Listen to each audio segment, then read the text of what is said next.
दोस्तों, welcome back to new good way. आज है दोस्तों 29 सितंबर 2021 और 29 सितंबर 2021 के जो भी डेली करंट अफेयर के क्वेश्चन बनते हैं उन्हें हम आज डिटेल से डिस्कस करेंगे। जो भी आज 10 क्वेश्चन का वीडियो मैं आपके लिए लेके आया हूँ दोस्तों, वीडियो आपको अच्छा लगे तो चैनल को सब्सक्राइब और इसका बेल आइकन वो ज़रूर प्रेस करें ताकि डेली के जो मैं वीडियो अपलोड कर रहा हूँ आपके लिए उनका नोटिफिकेशन है वो आपको मिलता रहे। तो चलिए दोस्तों शुरुआत करते हैं क्वेश्चन नंबर 1 से।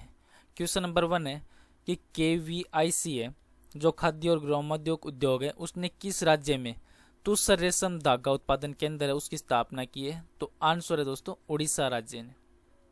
जो उड़ीसा राज्य है उसमें कटक जो जिला है वहां पर पहला एक तुषार रेशम धागा उत्पादन केंद्र है उसको स्थापित किया गया है। और तुषार रेशम है वो रेशम की जो बेहतरीन किस्म है उसमें से एक है।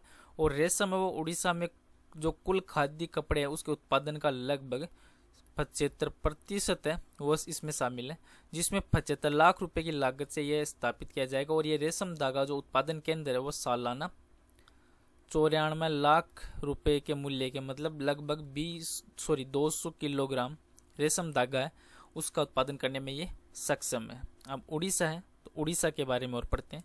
उड़ीसा की राजधानी क्या है तो वो है भुवनेश्वर। भुवनेश्वर है वो उड़ीसा की राजधानी है। और प्रेजेंट टाइम उड़ीसा के मुख्यमंत्री कौन है तो वो है नवीन पटनायक। नवीन पटनायक। और राज्यपाल कौन है उड़ीसा के तो वो है गणेशी लाल।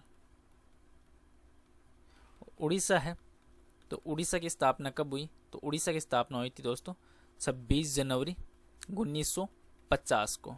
और उड़ीसा में कौन सी यहाँ की राज्य भाषा है तो वो है ओडिया। और उड़ीसा में टोटल कितने ज़िले हैं तो उड़ीसा में टोटल 30 ज़िले हैं दोस्तों। और उड़ीसा के अंतर्गत काफ़ी पर्यटन स्थल है जो दर्शकों को काफ़ी जो वहाँ पर पर्यटन लोग जाते हैं उनको आकर्षित करता है। तो एक है कोणार्क सूर्य मंदिर है। और उड़ीसा में जो भुवनेश्वर लिंगराज का मंदिर भी है और जगन्नाथपुरी का मंदिर है जो काफ़ी देखने योग्य मंदिर है। और चिल्का झील है, एग्जाम में क्वेश्चन पूछा जा सकता है तो चिल्का झील कौन से राज्य में है तो चिल्का झील है वह उड़ीसा राज्य के अंतर्गत है। नेक्स्ट क्वेश्चन है क्वेश्चन नंबर 2। भारत में कौन सी संस्था है वो डिजिटल स्काई प्लेटफॉर्म का संचालन करती है तो आंसर है दोस्तों जो नागरिक उड्डयन मंत्रालय उसके द्वारा डिजिटल स्काई प्लेटफॉर्म का संचालन किया जा रहा है। जो डिजिटल स्काई है प्लेटफॉर्म वो भारत में नागरिक उड्डयन जो मंत्रालय महानिदेशालय DCGA उसके द्वारा संचालित किया जा रहा है। और केंद्रीय नागरिक उड्डयन मंत्रालय वो भारत में विशेष रूप से एक ड्रोन संचालन के लिए एक जो हवाई क्षेत्र है उसका नक्शा पेश किया है, जिसमें ये जो नक्शा है मानचित्र उसको एक डिजिटल स्काई प्लेटफॉर्म का उपयोग करके एक्सेस किया जा सकता है। और ये जो नक्शा है उसके अनुसार ड्रोन संचालन के लिए जो हवाई क्षेत्र है उनको हरे, लाल और पीले क्षेत्रों में विभाजित किया गया है। नेक्स्ट क्वेश्चन है क्वेश्चन नंबर 3। किस मंत्रालय ने भारतीय स्टार्टअप और उद्यमियों के लिए जो प्लेनेटेरियम इनोवेशन चैलेंज है उसको लॉन्च किया है तो आंसर दोस्तों इलेक्ट्रॉनिक्स और IT मंत्रालय के द्वारा। इलेक्ट्रॉनिक्स और IT मंत्रालय इन्होंने भारतीय स्टार्टअप और तकनीकी उद्यमियों के लिए प्लेनेटेरियम इनोवेशन चैलेंज है उसको लॉन्च किया है। और इस चैलेंज का मुख्य उद्देश्य ये रखा गया है जो टेक्नोलॉजी कंपनी है उनको स्टार्टअप को जो ऑगमेंट रियलिटी है AR ऑगमेंट रियलिटी और वर्चुअल रियलिटी है VR जो मर्ज रियलिटी है MR इनका आदि का उपयोग करके एक सॉफ्टवेयर बनाने के लिए प्रेरित किया जा सके। नेक्स्ट क्वेश्चन है क्वेश्चन नंबर 4।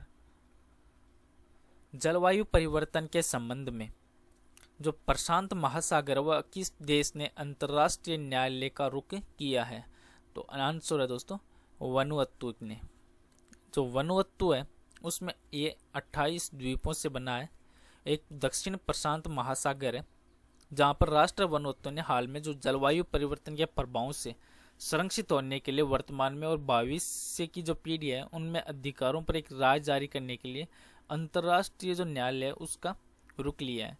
एक दर्जन प्रशांत जो द्वीप है वो राष्ट्र समुद्र के बढ़ते स्तर और अधिक जो नियमित तूफानों का सामना कर रहा है। और वनुअतु है तो इसमें इसकी आबादी क्या है तो वह है लगभग 2,80,000 के समथिंग की आबादी है। नेक्स्ट क्वेश्चन है क्वेश्चन नंबर 5। T20 क्रिकेट में 10,000 रन बनाने वाले पहले भारतीय खिलाड़ी है वो कौन बन गए हैं? तो आंसर है दोस्तों विराट कोहली। जो विराट कोहली है, इन्होंने जो अभी लेटेस्ट में मैच खेला था मुंबई इंडियंस के खिलाफ जो मैच खेला था उसमें इतिहास रचा है। और उन्होंने T20 जो फॉर्मेट है T20, इसमें 10,000 रन बनाने वाले पहले भारतीय बल्लेबाज बने। और विश्व क्रिकेट में कोहली वो ऐसा करने वाले 5वें खिलाड़ी बन चुके हैं। और उन्होंने जो वेस्ट इंडीज के क्रिस गेल हैं और जो किरोन पोलार्ड हैं, जो पाकिस्तान के हैं, शोएब मलिक और डेविड वार्नर है, वो कौन से देश के हैं? तो वो ऑस्ट्रेलिया के हैं। इनसे पहले ये कारनामा कर चुके हैं। और भारत है तो उसकी तरफ से विराट कोहली है। इन्होंने के बाद जो T20 में सबसे ज़्यादा रन बनाने वाले बल्लेबाज कौन है? तो वो है दोस्तों रोहित शर्मा। पहले नंबर पे आते हैं विराट कोहली और सेकंड नंबर पे रोहित विराट कोहली। नेक्स्ट क्वेश्चन है क्वेश्चन नंबर 6। किस राज्य की सोजत मेहंदी को सरकार की ओर से GI टैग वो प्रदान किया गया है? तो आंसर है दोस्तों राजस्थान। जो राजस्थान की सोजत मेहंदी है, इनको सरकार से भौगोलिक संकेत, जो GI टैग है भौगोलिक संकेतक है, उसका दर्जा मिला। और ये GI दर्जा वो उत्पाद के जो निर्माता उनको उच्च मूल्य प्राप्त करने में भी मदद करता है। और अन्य जो निर्माता वो अपने उत्पादों को विपणन के लिए इस नाम का इस्तेमाल वो नहीं कर सकता। और इसके प्राप्त होने पर नाम का गुणवत्ता और विशिष्टता है उसका आश्वासन वह GI टैग के द्वारा दिया जाता है। जो मुख्य रूप से इसके मूल स्थान के कारण, ये GI टैग मूल स्थान के कारण दिया जाता है, जो राजस्थान में दिया गया। अब राजस्थान है तो राजस्थान के बारे में और पढ़ते हैं। राजस्थान की राजधानी क्या है? तो वो है जयपुर। और प्रेजेंट टाइम राजस्थान के मुख्यमंत्री कौन है? तो वो है अशोक गहलोत, जो कांग्रेस पार्टी से हैं, अशोक गहलोत। और राज्यपाल कौन है? तो राज्यपाल है दोस्तों कलराज मिश्रा। वो राजस्थान के प्रेजेंट टाइम राज्यपाल है। अब राजस्थान की स्थापना कब हुई? तो राजस्थान की स्थापना हुई थी 30 मार्च 1949 को। 30 मार्च 1949 को। अब राजस्थान है तो इसकी एक अंतर्राष्ट्रीय सीमा भी लगती है, जो कौन से देश से लगती है? तो वह है पाकिस्तान से। एक अंतर्राष्ट्रीय सीमा भी राजस्थान से जुड़ती है। अब राजस्थान है तो राजस्थान के अंतर्गत बहुत देश देखने योग्य चीज़ें हैं, पर्यटन योग्य। जैसे जयपुर है, जयपुर में है चंद्रमहल,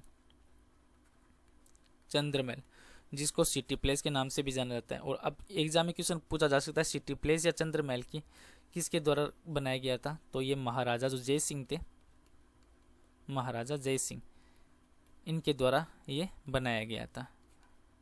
और इसके बाद है जैसे भरतपुर है, तो भरतपुर किस चीज़ के लिए फेमस है? तो भरतपुर है दोस्तों जो केवलादेव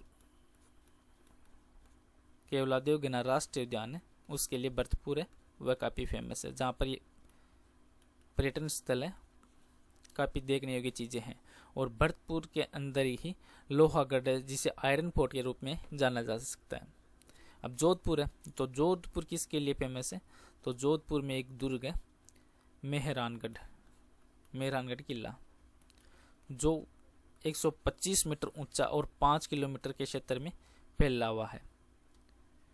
अब सवाई माधोपुर है राजस्थान के अंदर, तो ये किसके लिए फेमस है? तो सवाई माधोपुर है रणथंभौर राष्ट्रीय उद्यान के लिए। एग्जाम में ये पूछे जा सकते हैं, जैसे सवाई माधोपुर के अंतर्गत कौन सा राष्ट्रीय उद्यान है? तो रणथंभौर है। केवलादेव राष्ट्रीय उद्यान कहाँ पे है? तो केवलादेव राष्ट्रीय उद्यान है वो भरतपुर के अंतर्गत है। नेक्स्ट क्वेश्चन है क्वेश्चन नंबर 7।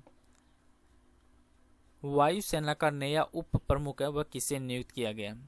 तो आंसर है दोस्तों जो एयर मार्शल संदीप सिंह है, इनको अब वायुसेना का नया प्रमुख है उप प्रमुख नियुक्त किया गया है। वह एयर मार्शल जो VR चौधरी हैं उनका स्थान लिया है इन्होंने। और चौधरी है VR चौधरी, इनको 30 सितंबर को वायुसेना का जो प्रमुख का पदभार है वो ग्रहण किया जाएगा। और इन्होंने हाल में जो पदोन्नत करके नया वायुसेना का प्रमुख बनाया गया। और एयर मार्शल संदीप सिंह है प्रमुख बनाया गया है VR चौधरी को। और उप प्रमुख कौन है? तो वह है एयर मार्शल संदीप सिंह। अब ये एयर मार्शल संदीप सिंह है वो 22 दिसंबर जो 1983 को ये जो एक लड़ाकू विमान था उस पायलट के रूप में इन्होंने भारतीय वायुसेना में शामिल किया गया था। नेक्स्ट क्वेश्चन है क्वेश्चन नंबर 8। भारतीय वनस्पति सर्वेक्षण ने अपने नए प्रकाशन जो प्लांट डिस्कवरी 2020 है उसमें देश की वनस्पतियां उसमें कितनी नई प्रजातियां जोड़ी है? तो आंसर दोस्तों 267 प्रजातियां जोड़ी है। जो इससे पहले जो जैव विविधता है उस पर संयुक्त राष्ट्र सम्मेलन ने 2030 तक जो प्रकृति का प्रबंधन करने के लिए विभिन्न स्रोतों से जो विकासशील देश हैं उनके अतिरिक्त 200 बिलियन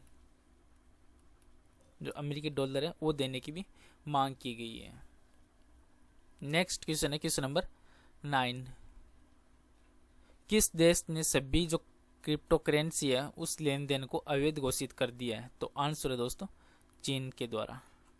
चीन की जो केंद्रीय बैंक है उन्होंने बिटकॉइन सहित जो अन्य वर्चुअल करेंसी है जैसे क्रिप्टो करेंसी इन सभी के लेन देन को अभी अवैध घोषित किया है। और चीन ने जो ये अनाधिकृत डिजिटल मनी है उसके उपयोग को बंद करने के लिए एक कदम उठाया, जिसमें साल 2013 से चीन में जो बैंक है उनके द्वारा क्रिप्टो करेंसी को संभालने का प्रतिबंध वो लगा गया था। लेकिन सरकार ने इस साल फिर जो रिमाइंडर जारी किया उसमें भारतीय रिजर्व बैंक है वो इस साल के अंत तक जो डिजिटल करेंसी है उसका मॉडल ला सकता है। और केंद्रीय बैंक के जो डिप्टी गवर्नर है टी रविशंकर इन्होंने जो केंद्रीय बैंक के डिजिटल करेंसी है वो पेश करने की संभावनाओं का भी ऐलान किया है। और आज का नेक्स्ट और लास्ट क्वेश्चन है क्वेश्चन नंबर 10। कौन सा राज्य है वह पुरुष जूनियर हॉकी विश्व कप की मेजबानी करेगा? तो आंसर है दोस्तों ओडिशा राज्य के द्वारा। जो उड़ीसा राज्य है वहाँ पर एक पुरुष जूनियर हॉकी विश्व कप है वो इसकी मेजबानी की जा रही है, जहाँ पर मुख्यमंत्री उड़ीसा के प्रेजेंट है मुख्यमंत्री है नवीन पटनायक, जो ऊपर के क्वेश्चन में हमने डिस्कस किया था। इन्होंने घोषणा की है इस मेजबानी के बारे में। और इसका उद्देश्य ये रखा गया कि यहाँ पर जो आयोजित होगा वो एक विशेष कार्यक्रम को संबोधित किया है, जिसमें मुख्यमंत्री नवीन पटनायक है इन्होंने हॉकी इंडिया उसमें राज्य सरकार से 2 महीने में होने वाला जो पुरुष जूनियर हॉकी विश्व कप है उसके समर्थन देने का भी संपर्क करने के लिए भी स्टेटमेंट अपना दिया है। और लखनऊ है तो लखनऊ ने 2016 में टूर्नामेंट के आखिरी संस्करण की मेजबानी लखनऊ के द्वारा की गई थी। चलो दोस्तों आज का वीडियो यहीं पे समाप्त करता हूँ। आज का वीडियो आपको अच्छा लगे तो चैनल को सब्सक्राइब और शेयर जरूर करें। Thank you all of you.